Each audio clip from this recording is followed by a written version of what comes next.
Ya, ua tātou o mai le mutaanga o mea uma pōle nei e le aso a tai au wha salia ai ma wha umai tātou po kalame a i afi lava ia o le pō muli nei e la umisia o kou ki kua umisia o tou e se tau le lei tei mo tātou pesenga ia e sao ala utale wha umisia o tou ia tono e sistemi to e se sauninga whapene to e whailo ai pe atu samale finga lo le tua tato pesenga wha waulanga eisi tato huwhanga mulmul mai pese tato i lunga tato ie tato pese au tu tato pese whatas wha uma i tato me uma il ponei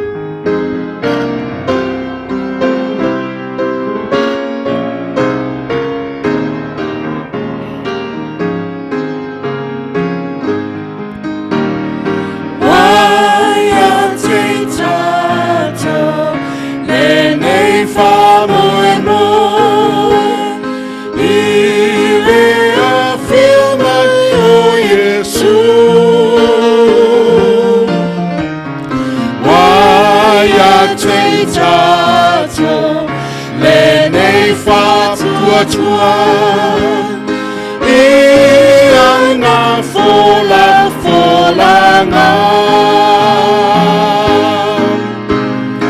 o le taimi uai aine atunu maru tulai amabala aleluia lo tupo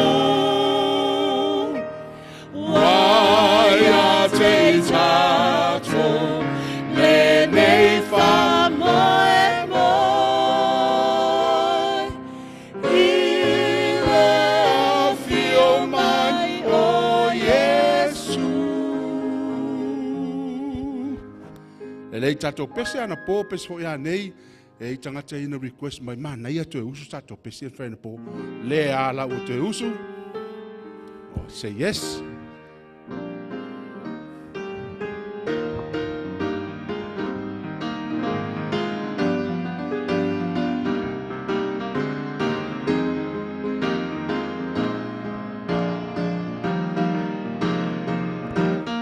I say yes. Oh yes, to your will and to your ways. I'll say yes, oh yes, I will trust you and obey. When your spirit speaks to me, with my whole heart I'll agree. Lord, my answer will be yes, oh yes. Oh, take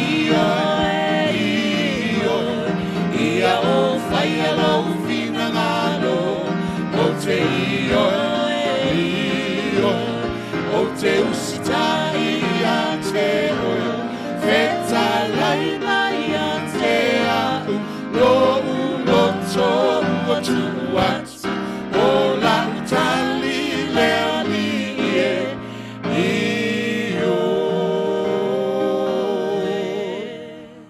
Amen. Ia, te lota to pese mulmuli lea ona suma le sunga titia mo isi fufuanga o le fiafinei pese mulmuli.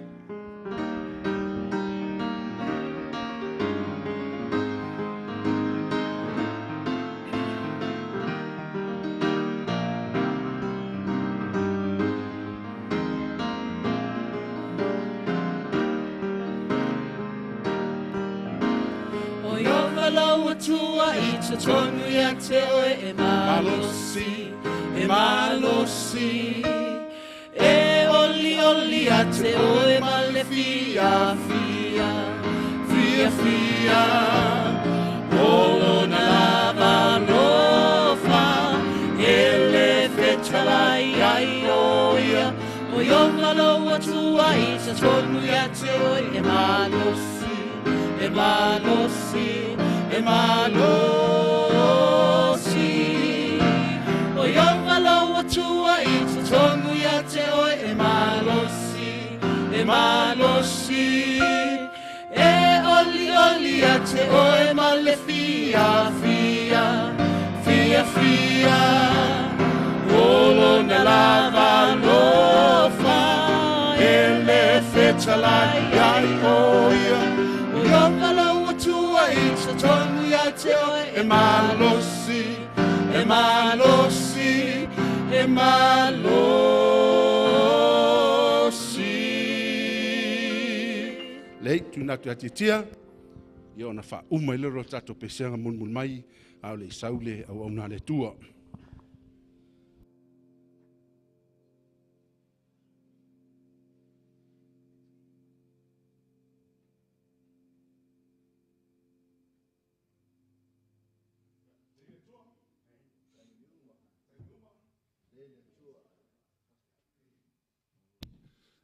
Ia le fua ola mai ka e le tua.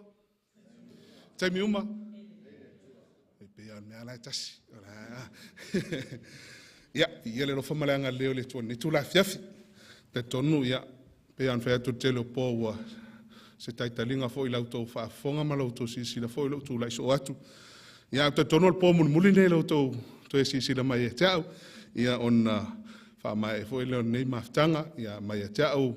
E fai masui o le tātou kalisi nei Wellington e Samoa mai se lana auna sunga ia Pastor Henry ia e toi mo le tuai di whatalofa i le paia malmamalu o se tātou tunu umwhai o na asesi mai nei maftanga nei po mulmuli nei maftanga i lava o tai ao le aso mulmuli ia pe o le afiafi mulmuli nei o tātou toi whape nei ai ia e le loni staimi o nei so i fuanga tātou toi whape nei ai ia vi ia le lofa malanga leo le tua te tonu ia o se lua vai aso whaamnianga e le ngata o i mātou. Ia te tonu fo i e whapena fo i mautou. Ia ona o le mwhai o noutou tili arua mai lea fiafi, ma lea fiafi. Ia ma whawa noutou teimi tā ua, teimi tā ungatā. I tātou te mafuta i laloi fo maru le tua. Ia te tonu mātou loto o whanaunonga o tātou o tau whina mo mātou loto. Ia tātou whasoa i a fionga mamoli le tua, e malantus pa ia e tau on tātou vi e le lofa malanga leo le tua ni tū la fiafi. A le i amtaina le tātou po kalame o le fiafi nei pe ona whasisi lato o pon po, te mi mulmuli lea sa tali ia tātou sili, ia al po nei, ia o le ala o le po mulmuli fo nei, ia la tau whaafonga i mea tau fisili matali, ia le la tuftufaina tātou whailonga i la tau sa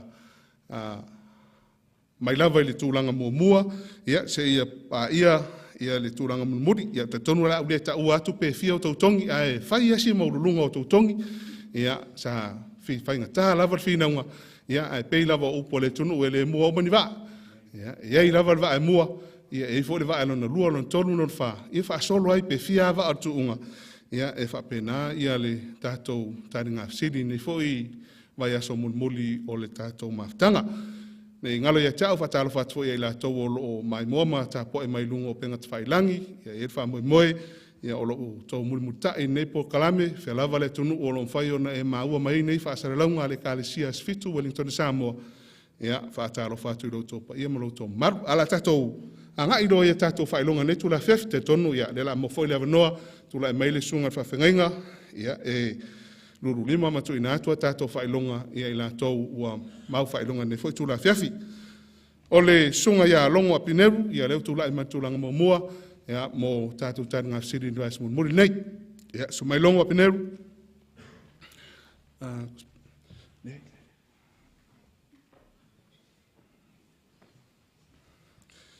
Tūlanga lua, sunga ia vine, nu folau.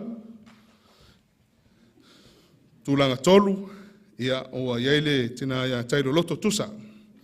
Ia a whafonga mai la tau ia wai tasi rua tolu tātou senga, ia, sumai.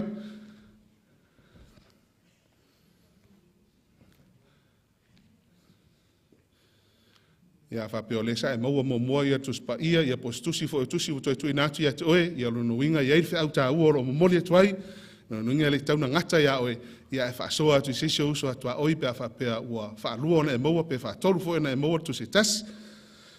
Ia, male vaenga la lela whaasolo mai, ia o lau le tau atua tūlanga, ia lela a whaaruatua a so mai Margarita tawa i loto, Anthony, Tessa, Yuta tu sipa mashon. Ya. La to umana mai le tu whanga tu ono e iso isi vaenga e tu sai nisi. Ya au la tona Samoa tu langa whanga e tu langa ono, Margarita, Anthony, Tessa, Yuta tu sipa mashon.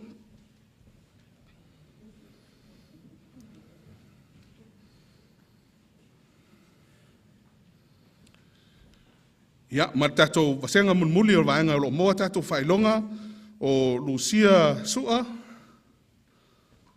o Soy Monroe, pe a whaisao lau ai, Sala Kerisiano, mai longolongo witime, pene lualua. Lucia Sua, Soy Monroe, Sala Kerisiano, mai longolongo witime, pene lualua.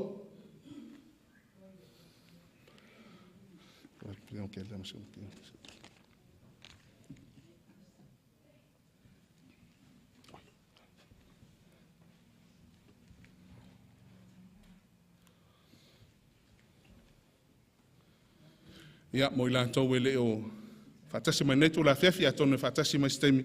Ia, ona whao atu leo tātou whailonga. E mure atu whaftai tele lava mai le komiti. Ia, me se fo le sunga whawhengainga. Sa ngafa ma tātou siri mitali lea whiawhi ma lea whiawhi. Whaftai tele lava i loutou nau. Ia, e whaasoa fo i loutou siri fia na maua. E whaatau whesiri sātu i nātu i ātou tau. Ia, whamoe. Ia, so soani le nganga le tua sanga whaamamlama pe ia te i tātou. Upu, ma winga loto ana fionga sa tātoa o ina nei lua vai aso, whaftai tele lava mo lo o noa, ia tu ina tulola vano nei mo le pese amata o tātou kame nei tula fiafi.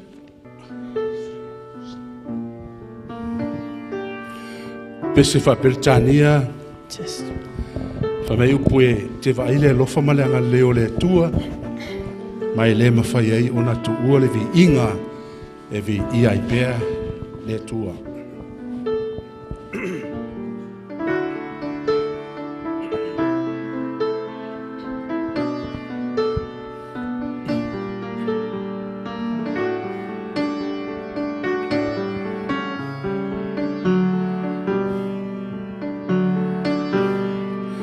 There's no place where you're not there. I'll never drift from your loving care. There's not a thing about me that you don't know. The things of the morning will take me to you. The blackness of night, your light will shine through. You were already there, no matter where I may go. Even before I came to be, your loving eyes were looking at me. You're even closer than the very breath that I take. Mother and father, more than a friend to me, beginning and ending, and living of life to me, the song I find myself singing when I awake. I will praise you, Lord, I praise you. Now I praise you for bearing me up and giving me wings, for lifting my sights to heavenly things, for being a song I cannot help but sing, praise you.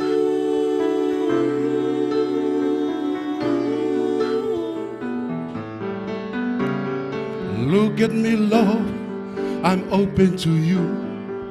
Do anything that you want to do, 'cause you know me even better than I know myself. I'll not be afraid of what you can see, 'cause you know the person inside of me. I won't even try to hide what you know so well. Now Lord, just be patient with my mistakes. I want to be yours, whatever it takes. I've learned that life without you is no life at all. Failures and talents and schemes I bring to you, aspirations and dreams I sing to you. I'll just be here and ready wherever you go.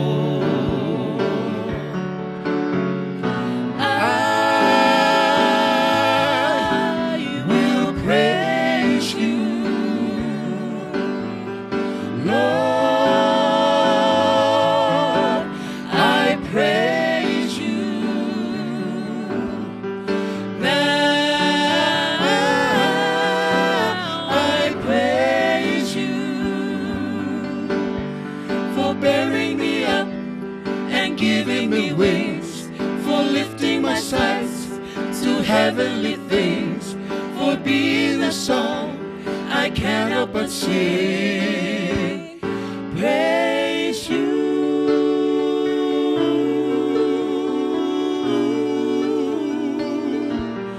Praise you.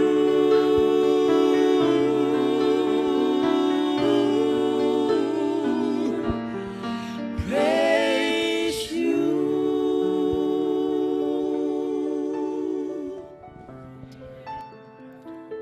Langa mai se amene vi ia ile tua. Men. Ole atu le whaftai ile sungalto ina ia Samoa. Ia whapefoi ia le tātou praise team. Mo le whaatautai au pesenga i lea pō ma lea pō. Ia whamoe moe sa mawhai o na sitia i whai ia o tātou loto ia pefoi o tōu manatu. Ia ina ia tātou lata tuai i lea tua. O pesenga ia o se isi leo vaenga tāua i leo langa le tangata kerisiano. E fesosoani lea ina ia lata tuai tātou i lea tua.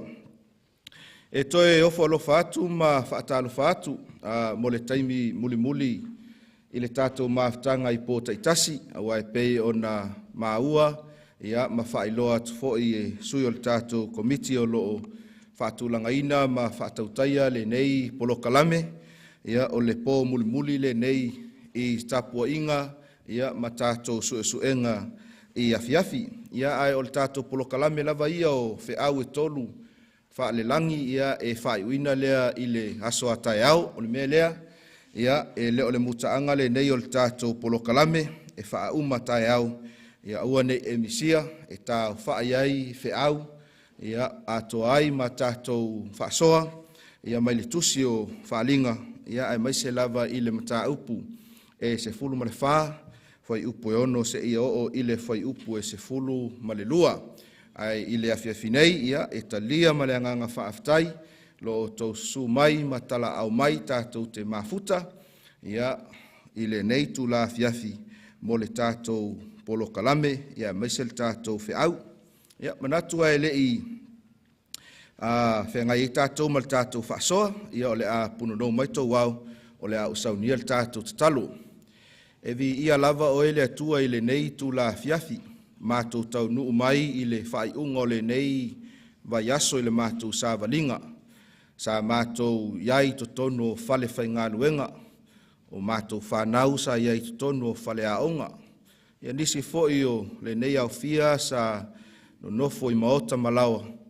ia ai mātou te whaafitaia le atua sa e tausi ma sa e leo leo, ua momoli mai ailo lātou soifua malo mātou wola, mātou te tāpuai mo mātou whaalongolongo ma whaasoa ia ua fionga, ia o sa unifo i e tulei mai, talo iau whaamanianga, whaamanuia le nei au fia, whaamanuia fo ia te lātou o whaafonga mai ilunga upenga te whailangi, ia i leanga le lei o la ufio i lo suafa Yesu.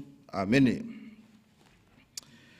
O le autu o le tātou whaasoa ua whidwhilia i le afia finei ua whaautuina whaapea o le ola Feau i le lalolangi tuai.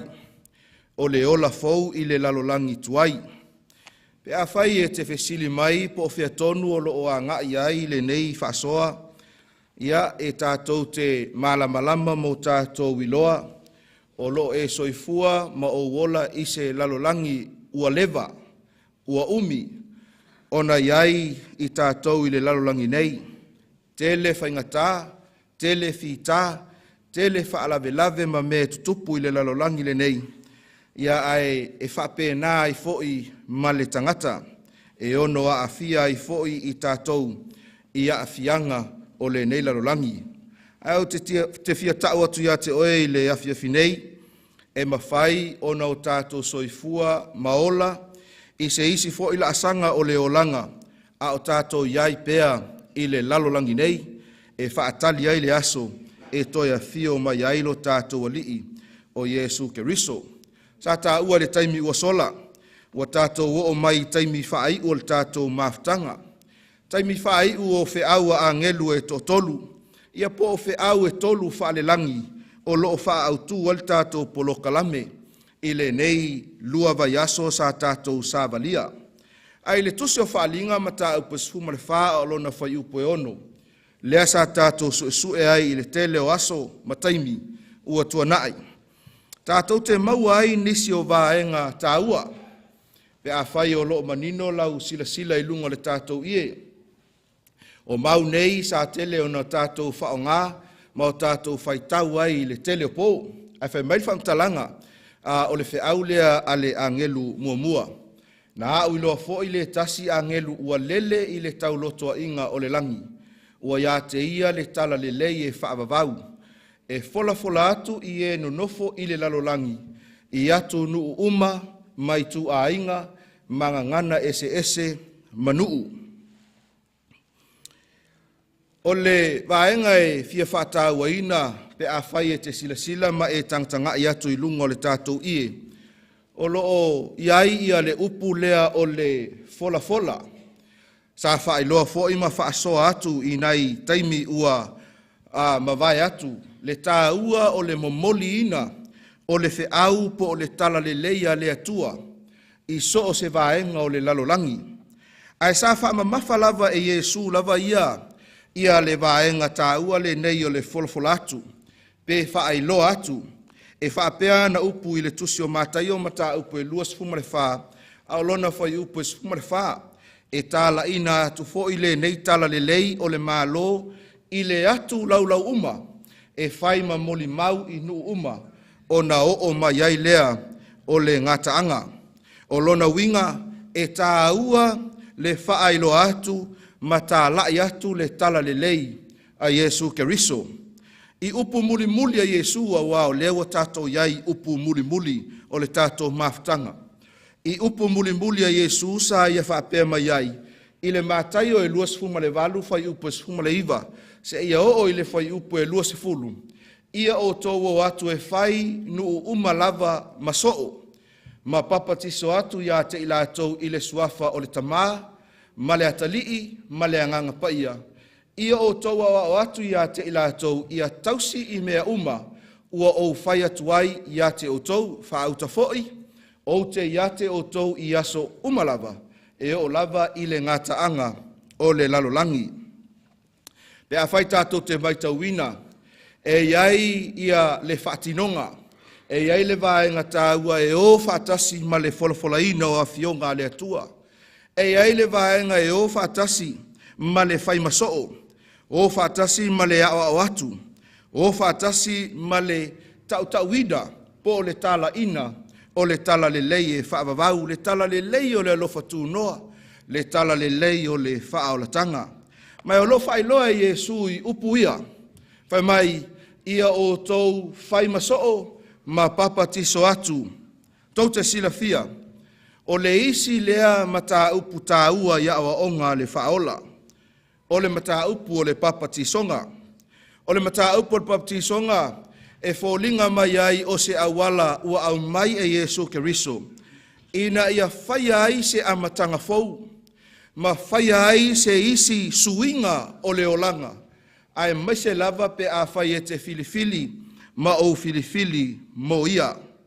Sui mai lea, sui mai i whaale tonu masese, mai wa ai o tau le au pele ma le tātou au fia i le afia finei. E le aia mai sa isi o i tātou e le sese, e tātou te to i lalo, ma o tātou sese i le tele o taimi, tātou te sasi umalava i le olanga le nei.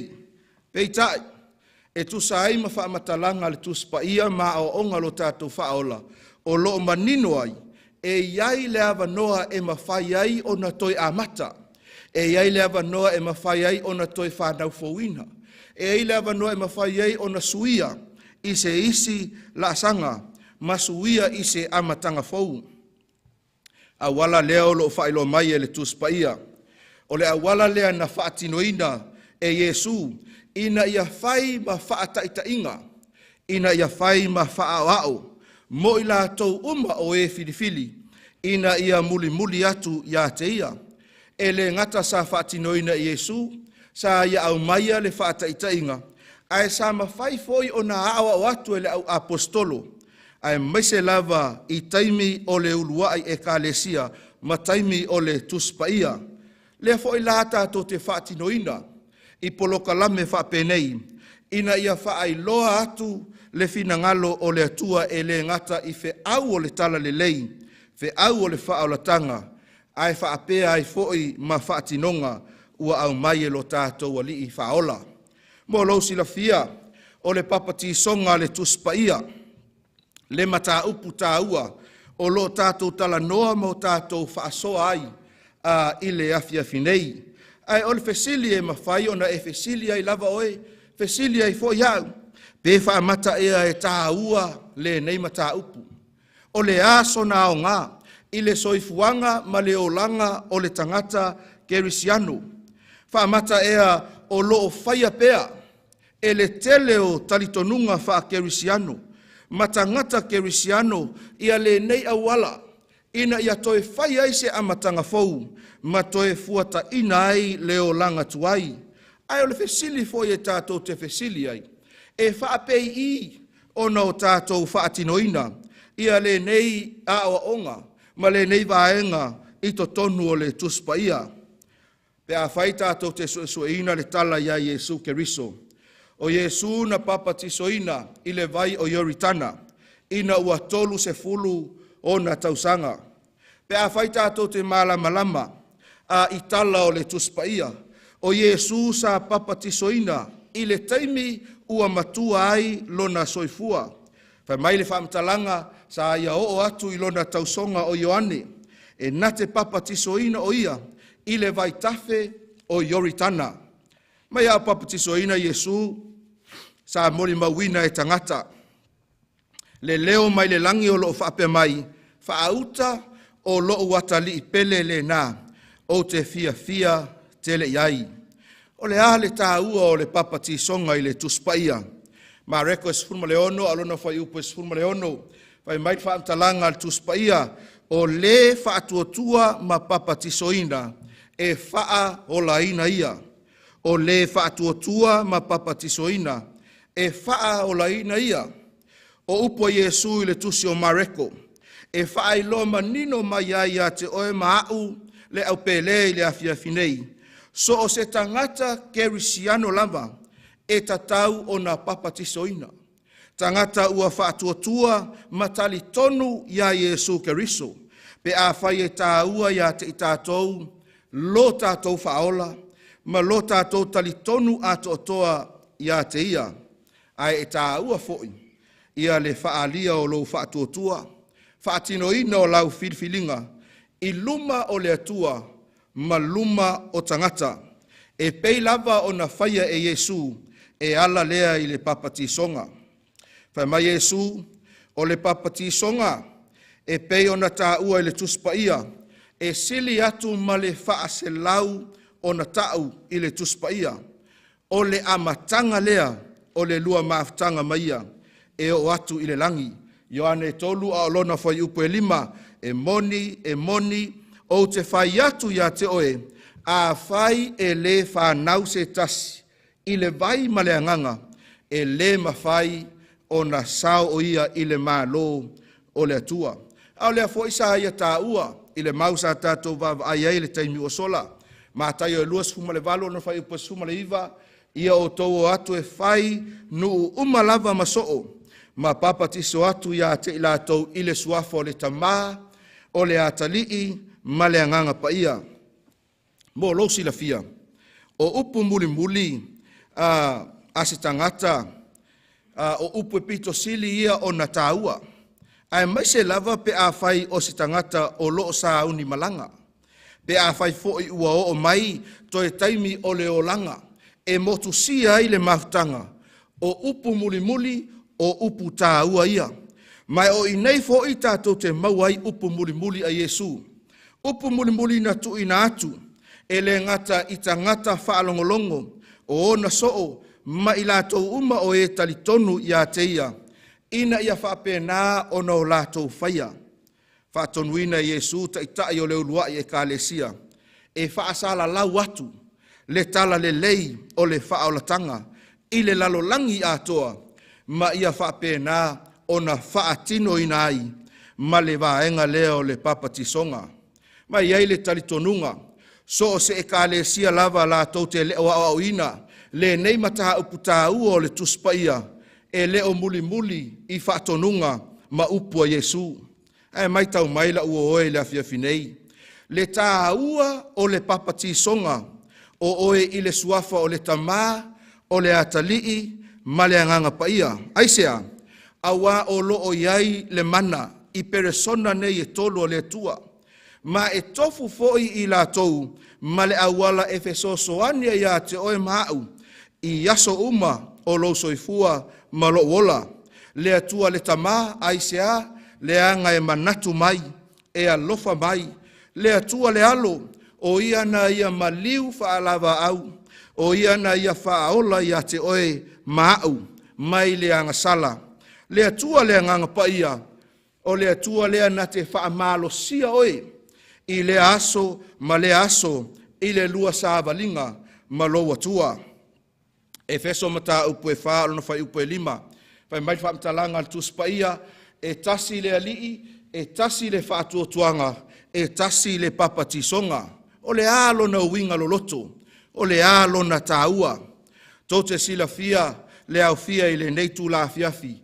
E toe lava a tofu lava le talitonunga ia ma le awala. E whaatino ina ai ia le papatisonga. Nisi e papatiso I le toto, masima, ngā opo o le whanguu, nisi e papatiso I lunga o le telefoni. I e kālesia kerisiano, whai mai, e si lia ma le se fulu ma le lima I tu a I ngā papatisonga, o loo whaatino ina, e fua I tu maanga I whanua, po o le awala foi o a lato tapua inga, e fua iai ia le whaatino ina, o le nei awa onga tāua al tuspaia. Ao le upu papatiso, o lona winga pe a o ina whaamatalaina, o le whaatofu lea, e sauma le upu e leni o le baptiso. Whamai e whapena o na lolo I lalo le tino o le tangata. Mai pe a whai e te fia e sue I mata upu o le tuspaia. E le I whaatasi o na whaonga ina le tuspaia, le upu papatiso, e whaasino I se papatisonga whaatulutulu. Po o se papatisonga e asu atu ai, ia vai, ia pe asu atu ai, ia ninai vai, ina ia whaatino ai, le ai, e tautala lava le tuspaia, o le awala sao e whaatino ina ai, o le lolo uma ilalo, pe whaatofu o le tino I lalo o le suavai. O na po ia ua whamtalanga marekom ta upu mua, whai upo iwa ma whai upo sfulu. O na po ia ua maliwa tuai Yesu, mai Nasareta, o I Galilaya. Ua papa tiso ina foi o ia e Ioane Ioritana. Ua maliwa e o ia na I le vai, o na I loa lea e ia o le langi ua mawai. Male anganga ua fio ifo I ona lunga. Mai o to I le tala tuspa ia. Na aluifo Yesu I le vai o Ioritana. Ona to e alua e lea o ia I lunga mai le vai. Manino. Na alu ilalo to tono le vai. Ma to e alua e lunga. Filifili lava I Ioane le papatiso me e tele ai vai e whaatino ai le papatisonga a Yesu. Ioane Tolu alo na whai upo e luas furmane Tolu. Whai mai sa papatiso fo Ioane I ainona e lata ane sa lima a wae tele ai vai. Ele o I se mea e la iti ai ni vai. Ele o I se mea whapena o na taule ai ni vai. Ai o I le nofuanga whai mai whamtalanga le tuspa ia o le mea e tele ai vai. Mai whapena fo I la ia le awala sa papatiso ina ai Yesu. Papatiso ina I le mea e tele ai vai. O le isi vai ngata ua e tauna e silafia la uoe I le afia finei. Na papatiso ina fo Yesu ina ua avea matangata matua. Le asa au whasoa atu I le amatanga, tolu se fulu o na tausanga. E le papatiso ina Yesu au pepe o ia, aisea. Le anga e le mawhai o na whaia sana filifilinga. Ai sa filifili Yesu e papatiso ina o ia, ina ua tolu se fulu o na tausanga, o le ale taua. O le ale awa onga o lo tau mai ai te oe mau. O le ale matua o le tangata e tatau ai o na papatiso. O le mea moni lava. E le o iai ni tausanga whaatulanga ina. O whaai loa mai e le tuspaia. E te alo e sue ma e sa ili, ma e whaamaunia ai. E le iai ni tūlanga whaatulanga ina. Ai tasi le mea mautinoa. O le taimi e mawhai ai o na whaia le filfilinga ale tangata. E fia mulimuli ya Yesu. Ma e le mawhai o na tau fia mai o ia. I le whaatinoina lea o le papatisonga. Le nei lua vai aso sao tātou mafuta ai le au pele. I to tono le nei malu. Sa whaia ai lau filfilinga. Sa tau atuai I le atua. Mea sa whapenao no tātou whaasoa ai ma e talitonu ai.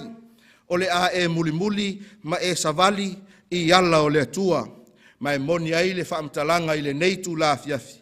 E le mawhai o na tau fia le whaatinoina o lea foi sauninga taua. Sauninga o le papatisonga e pei o na whaia e Yesu Keriso. Ma e le ai se whaataitainga e pito sili o na taua pe sili atu. Nai lolo tātou whaawao ia Yesu Keriso. E tatau I kerisiano uma o na muli muli I a onga a lo tātou ali o Yesu Keriso. O le papatisonga o Yesu o le whaataunu uina le o mea sa valo ia e Danielu. Danielu mata upo iwa whai upo luas fumale lima. Lea sa tātou soesoeina I le vai aso taluai. I le whaatu langana e le atua. Na whaai loa ia Danielu. Mea e ao o na o mai I le lumanai. Taimi lea sa o whaasoa tuai. Sa tu uai e Yesu lana ngā luenga whaakamuta.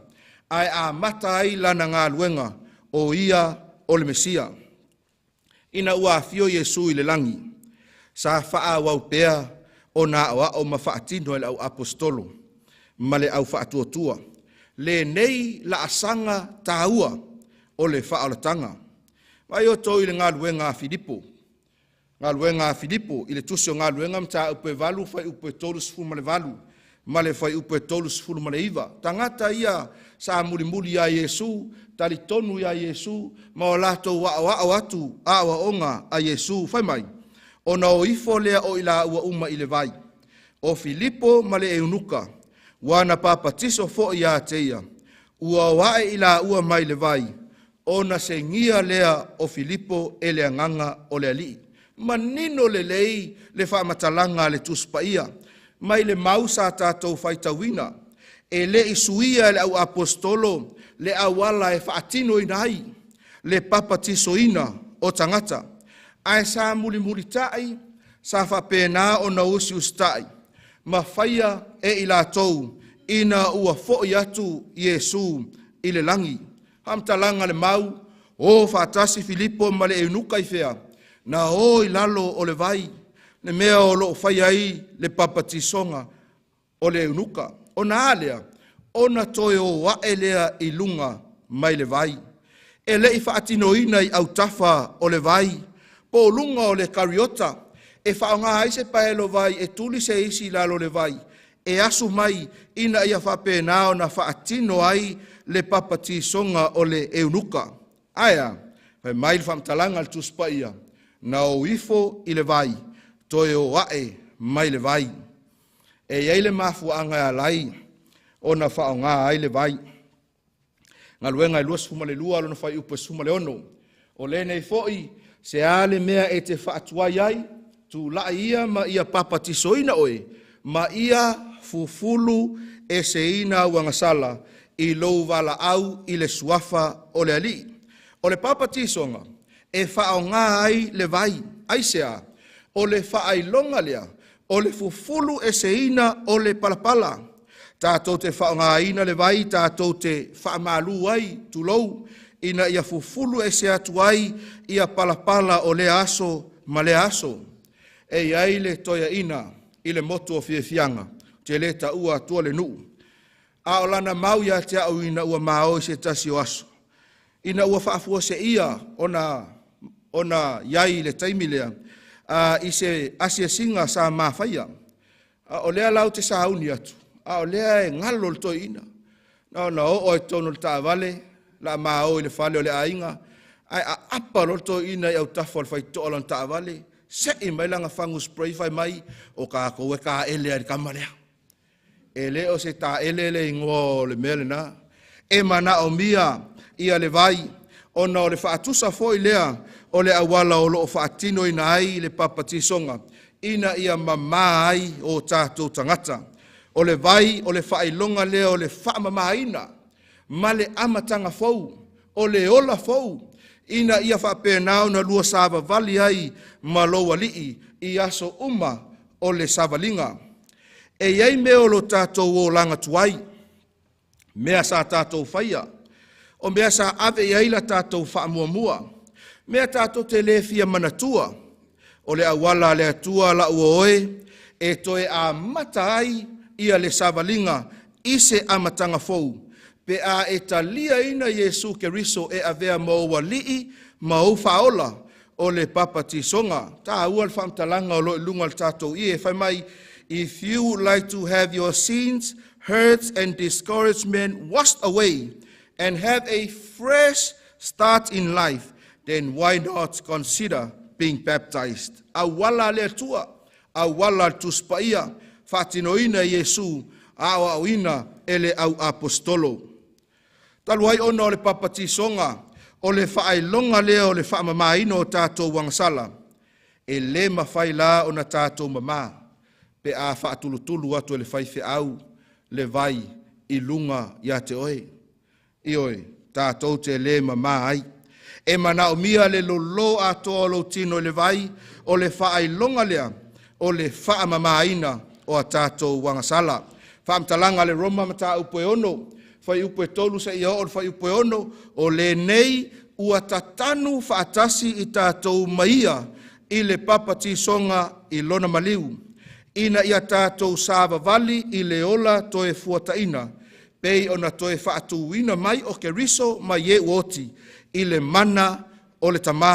Ma ai o tau i le ata le au mai el tuspaia.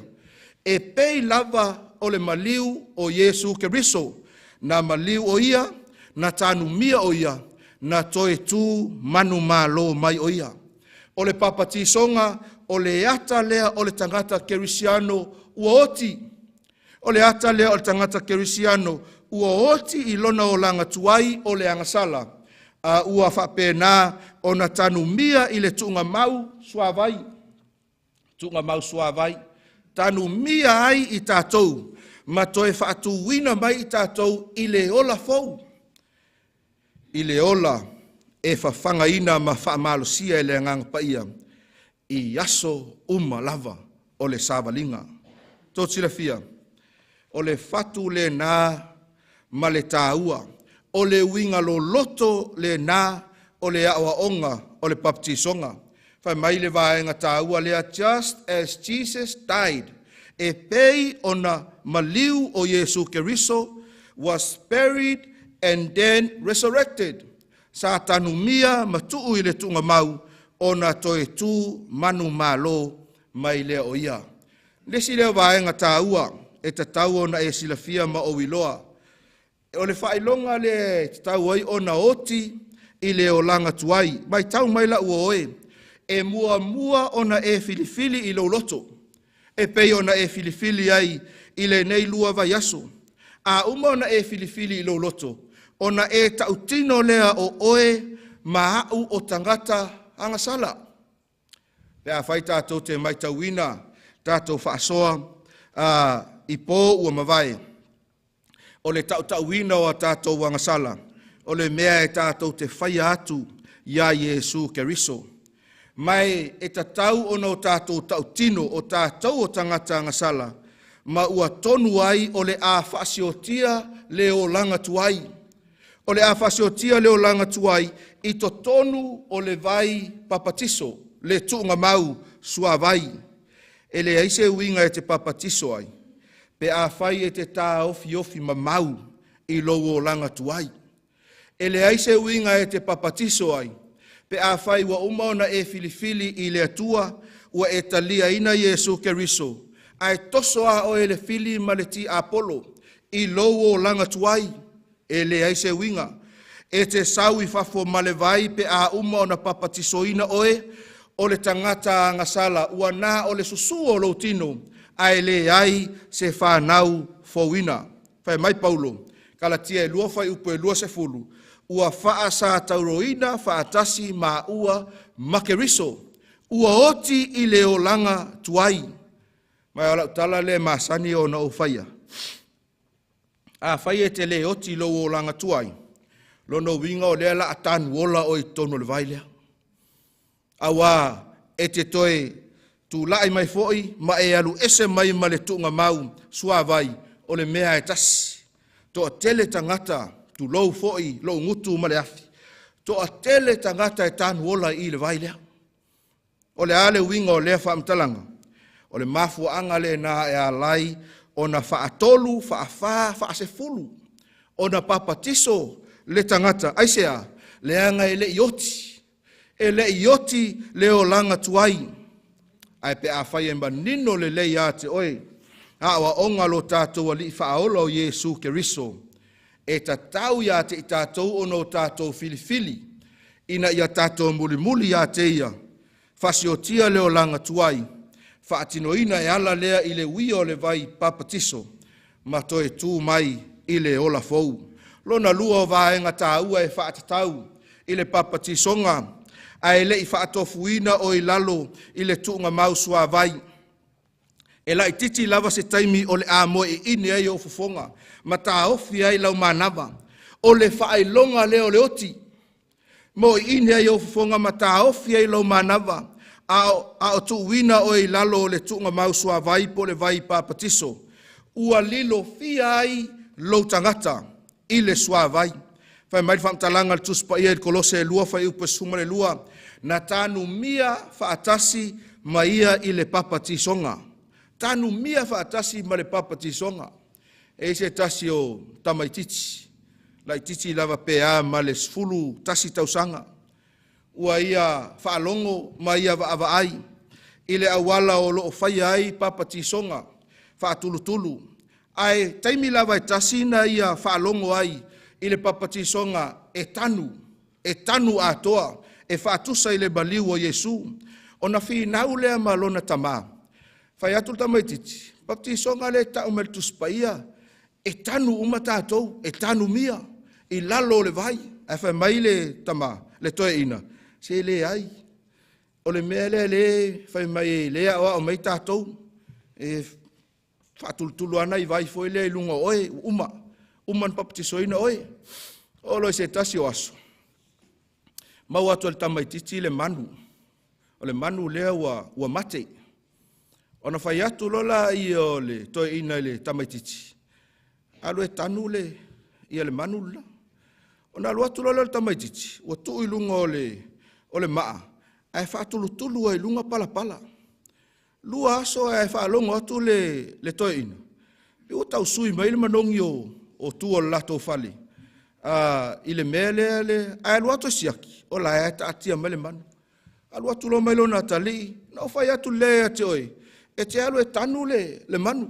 A mai lona tali. Wa uma. O le ai whawhena whai le e tanu inon. A le o kua e lunga pala. Fo le wai whai mai o le tanu na. Tu o e lunga pala. A o onga tu spaia. Na ua oe e tanu mia I tātou. E tu atoa o tātou tino. I to tonu o le tuunga mau suavai. O le whaatusa lea. O lo tātou whaasa tauro whaatasi mai Yesu. Ma tānu mia I le tuunga mau. Mau tātou toe tutu mai ai. Lona tolu. O le vaenga e tā ua I le papatisonga. O le ola Feau ia ke riso. A oina toe whaatuina mai oe. Mai to tonu o le vai papatiso. Ma toe au mai oe lunga. Ua e toe tu mai I le oti. I le whaaleanganga. Ua le o langa tuai. O lou tangata tuai. O winga tuai. O winga pepelo ma winga toilalo. Ma le tele o le tūlanga sa e whaia I le taimi tuai. Ua uma atu vaenga ia o le o langa. To silfia. E ei taimi foi lea e peye e whai whaataalonga ai ia le neia o onga a le tuspa ia. Ai au ona whaataua ina ia te I tātou. Ina ia mawhai ona maa ngoto ifo o tātou tangata I le tuunga mau suavai. Ai pe ao o le taimi e tātou te o ese mai ai.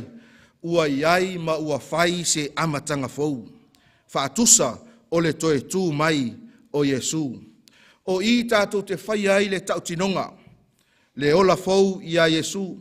Whai ai le tautinonga o le a tātou whaai poipo atu ia Yesu. Ai le I papatiso ina oi.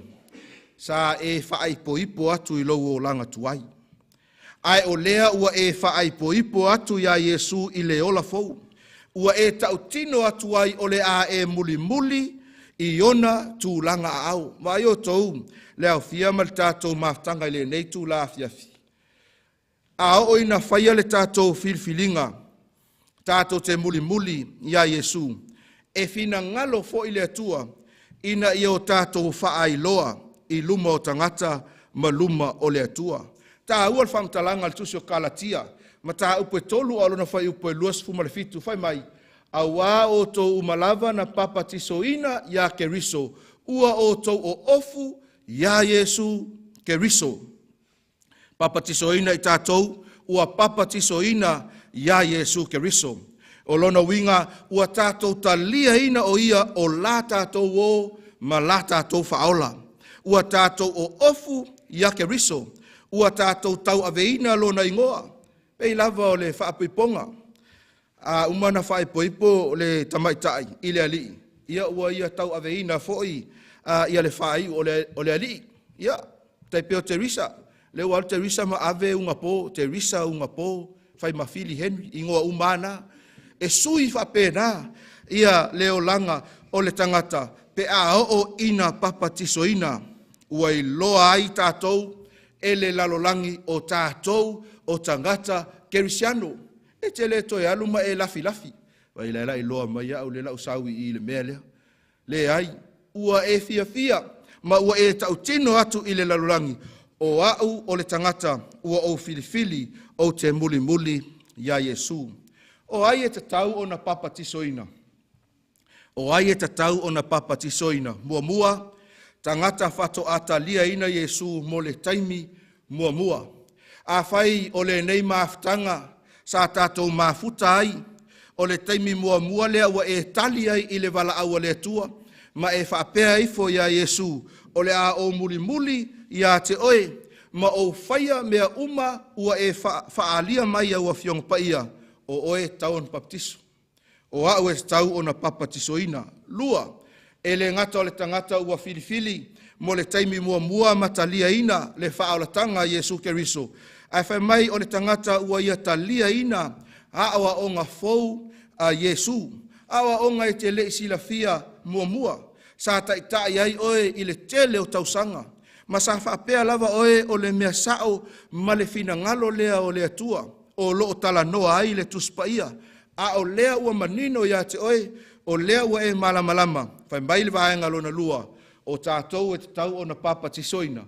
Pe a o ino tātou talia ina awa o ngā Feau a Iesu Keriso. Tolu, o ai e te tau o na papa tisoina, o le tangata ua toe fo'i mai i le atua. Ma filifili e whaia se amatanga Feau. A whai o oe ua lewa o na e aru ese ma le atua. Ua lewa o na mamao le lua maaftanga. Ma ua e filifili ai. O le a e toe fo'i mai ina ia whai se amatanga Feau ma le atua. O oe e tatau o na papa tisoina. Whai mai le ione tolu o na whai upe lima. A whai e le whanau se tasi i le vai ma le anganga. E le mawhai o na sao atu o ia i le malo o le atua. O le papa tisonga i le vai e o whaatasi ma le papa tisonga i le anganga paia. O le whaatumuina lea o i tātou i le anganga paia. E mana o mia le mana o le anganga paia. E whaatu mau ina ai oe, e whaatu mau ina ai au i awa onga Iesu i lo loto. Aisea, le anga e iai, le fili, ma le ti apolo, e tau mawhai i le mesili, e whaavai vai oe, e ui mai so o se awala, ina ia mawhai ai o na whaato i laloina lau filifilinga, ai whaafitai le atua, o le ngā luenga le angang paia, na te toe whaamatala loto, ana fionga paia, ia te oe maau. E le lava le luava yaso, tātou te sue ai masa ili, i le sosia ma le tamau a inga o a fionga a le atua. Ai pe a ofo ino tātou whasoa, e mana o mia lava le musumusunga a le anganga paia. Ngā luenga le nā le anganga paia la ua oe, o le anganga paia, o le fesoso ani sili lea. Ina ia mawhai ai o na fua mai ni fua lelei mai lowo langa ma loo o langa. Ato ai ma mea lofa le angang paia. E mawhai o na whaata mau a inga ina ai oe i lau tautua ma lau au nanga i le atua. Nisi o folfolanga le atua mo i tātou. O loo manino mai ai. Awa e iai le avanoa. O loo lua fesasi ai lo mafaufau. I lo tu lai ma e tali le vala au a le atua. Po le a le mea e ao o na whai. A tonu o loo iai le popo lenga ia te oe. I lau ngā luenga. Pe a o ina e tausia ina le sapati. I le upuia o oe e tangata o lou ainga. Whai mai le salamo e lua suma le fitu whai upes fulu. E ui lava ina tu ua hau e loo tamā ma loo tina. A e ta lia hau e Jehova. Lau o oe le afiafinei. E le ai se isi vaenga e pito sili o na whaamalo si ai le tangata. Sa whaafofonga ma whaalongo ia fionga le atua ma ua filifili ai. Ina ia muli ia te ia. Whaamtalangan mātai o sfulu. Whai upo e luas fumare lima se ia o whai upo e luas fumare fitu. O le ua tele lo na lofa i lona tamā. Po lona tina ai titi ia te au. E lea o ngā lea ia te au. O se le ave lona sa tauro ma muli ma ia te au. E lea o ngā fo i lea ia te au. Wa ai o tau. E au ia te i tātou. Ono tātou wha mua le atua. Le atua lea na ia whaia mea uma. Le atua lea o loo tautala ia ile tusi o whaalinga.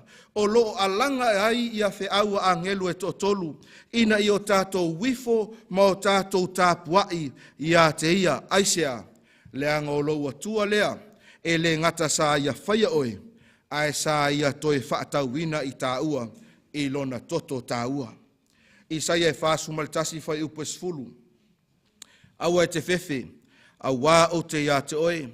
Aua le tepa te pāi. Aua o au loa tua. O te whaamalo sia oe. E moni o te fesosoani ia te oe, e moni o te tau fia oe I lo lima tau matau, e iai le a mio tonu. Lau oe le afia finei, o le fe au lea mo oe maa, I le e tusa ai ma le whaamtalanga, a le fe au ale angelu mua mua, o le fe au e au o na fola fola ina atu, whaama mafa Yesu, o le fe au e au o na tala ina, I so o se vaenga o le lalolangi, ai whai mai Yesu, e au foi o na whaatinoina, le papatisoina o I lato uma, o e fili fili mo ia. Lua vai aso le asa tatou mafutai. Te lei loa ia te oe, o te lei loa foi se tasi, sa ia whaafonga ma whaalongo, I le nei lua vai aso. Ife au alofa, ife au la patai, ife au le ola, ife au e au maia ia te oe maa le mautinoanga, e le o toe saunga le mu, le nei lalolangi, ai ua nao Yesu lava, tātou te malu ai. Whai mai leo le fesili muli muli, se a le mea o loo e whaatuai ai. Se a le mea o loo whaatoso toso lo loa ai, la tātou whai ngā filfilinga ma Yesu Keriso. La tātou whai ngā filfilinga ma ia, awa o le mea moni lava la uoe, I le taimi le nei o le tātou sāwalinga, e le ai se isi e tū vai lua. E tatau o na iai lau filfilinga, o le filfilinga e te manui ai, o le filfilinga e te ola ai. Awa ngā I maile au whaipese langi ina le tātou biinga. E iai ia le kād tufai na atu I le tātou au fia. Ina ia mawhai ai, o na whai lau filfilinga. Ma ele ai se isi taimi, tai au, o le taimi muli muli leo le a tātou whaalongolongo ai le tū whaatasia, o fe au a angelu e Tolu. Fe au ia na au mai e le atua mai lona fina ngalu. Fe au ia tātou te loa ai, o le taunu unga lea o mea uma. A le taimi lava e tasi la uoe, e tatau ono tātou filifili, whaatasi maia. Pepa o loo whapenao na tuina atu ia te oe, leo loo iai lunga le tātou ie. Pepa o lau whai ngā whirwhiringa, tusi le leilo suafa. A whai e mawhai ai, tusi ai malau tua tusi. Tusi ai malau telefoni. A usu ina, ele au whai pese, ia le nei pese. O le wala au alofa lea le atua ia te oe.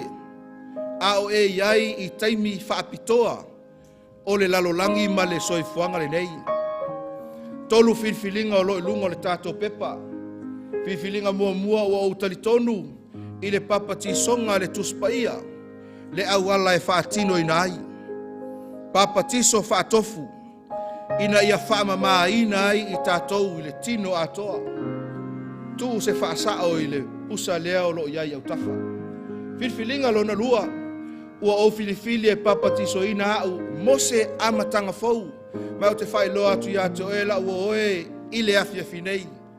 O le aso atai au e taua lunga ai polo kalame, o fe au e tolu whaale langi, e taua lunga I le ngata I le fe au whaapitoa, ai o le a taua lunga fo I le whaatinoina, o le papati songa ale e kalesia, mai a fionga paia, ale atua a whai o lau filfilinga lea, sa e whaafonga ai ma e whaalongo, ma manatu ai o le a whai se amatanga Feau. Tu o se tongi, I le atingi pusa lona lua. A whai o lau filfilinga, e leo mautu ma e leo mautinoa. Tu o se tongi, I le atingi pusa muli muli. Ta talo mai mo lau filfilinga. Ai a whai e te filifili uma le tolu, vi ia le atua, tu o se whaasao po se tongi, I tingi pusa e tolu. A o e iai lau filfilinga, le a langi ina e le au whaipese, le neivi inga tāua, e ave ai tātou I le sa tauro, o lo tātou ali o Yesu Keriso. Whaafonga vi inga le tua.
O le wala au le nā le atua mo oe le afiafi nei, la ua oe.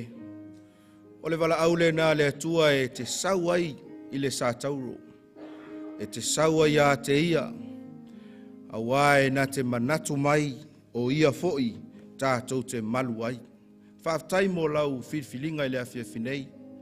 O le tatalo, au tātou iai pea i le nei polokalame, ma le tala ina o le fina ngalo o le atua. Ia whaatu mauina lau whiwhilinga mo ia. Ama e ale tātou sauninga mo i lātou uma o lo iai, ia tātou pepa o whiwhilinga. Le ala atoe toe langi atu le au whaipese, tau lava le whai upu muli ma le tali, ia ai a ngai mai le au whai ngā luenga. Mo le au ina o tātou pepa o whiwhilinga, wha mole, a maea o na au, ia o na au ina mai lea i lunga nei, mo le tātou tatalo whaiu. Ai a whai o e lea na e tuu le whaasao i le whiwhilinga mua ma le lua. Ia po whiwhilinga umai tolu. Le maea o le tātou sauninga e fia mauas tātou whailoa inga i le potu o loo pito i luma o le malu mo sina minute lava e tasi pe lua tātou te whaasoa ma o tātou tala noa ai. Ai wha mole le au whai ngā luenga au langi ina le vi inga muli ma le tali o le vi inga le nei pe mawhai o na au maia tātou pepa ia awa ia se tatalo whaapitoa whaaftai le au whai pesi.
Wala ulia man whaalolo tātou ofia, tātou tutulai mo le tātou talo whai. Le atua e vi ia ma whaaftaia la uafio i le nei tu la fiafi. E oi lava o loo lātou soifua mo mātou wola i se lalolangi tuai. Taimi whaingatā. Ai whaafetai wa e au maia le au wala. Ina ia whaia ai se amatanga Feau. Pe ao ina o mātou muli mo mātou filifili mo la uafio. E mana o mia fo'i le whaatinoina ma whaailoa. Mai vi ia i la uafio. O le ata lea sa e whaia e ala i lou maliu. Tānu mia i le tuunga mau ma lou toe tū manu mā lou. O le ata fo'i lea e mawhaio no mātou whaia i leo langa tuai. Talo whaapitoa mo i lātou sa filifili le nei afiafi. E le ngata ina ia muli a te oe. Ai whaapea fo'i o no lātou ia le vai o le baptisonga. Whaamanuia ia lātou whai ngā filfilinga. Tā ofi mauina e la uafio lo lātou soifua ma le ola. Ao mātou sa uni atu i le maftanga muli i lo sa pati a tai au. Whaatasi mai la uafio i taimi o le nei pō. Whamangalo ni o mātou se ma ni o mātou whale tonu. I lo lava suafa pele Yesu Keriso o mātou talo tuai nei. Amene. Pelo leo e whai masui o le taitai o le kalesia. O na fisosoani whapele vsenga o toi ina. E momoli atuai le anganga whamalo ma le anganga whaaftai. I le paia ma le mamalu o le tātou maftanga i le nei i tu la fiafi. Whamalo le mafutamai. Whamalo le onosai, ia i tātou tāpua inga i lea fiafi ma lea fiafi. E ua ni e misia o tae ao le taualunga leo le tātou whaamoemoe, su mai tātou te mafuta whaatasi, mo le taimi muli, ia po o le whaawawina pea o le tātou mafutanga, i le nei fo'i malu ma le tātou tāpua inga. Awane e misia o le mta upu le aso atai au, ua whaautuina, fio mai ma le mamalu tele, tu whaatasi ai ma whaauma ai, ia tātou suenga, ia ua whaingoina ma whaautuina, o Feau e Tolu, whaalelangi, ia, ai mole po nei, ia manuia tele le toi fo'i atu i ainga, manuia whainga malolonga, so i fua ma ia manuia, whamole i lato uma, o le asauni mo le vai o le baptisonga i le aso atai au, tātou wheloai i le poto lo pito i tua, e au fia i fo'i manisi o le tātou e kālesia whaaftai.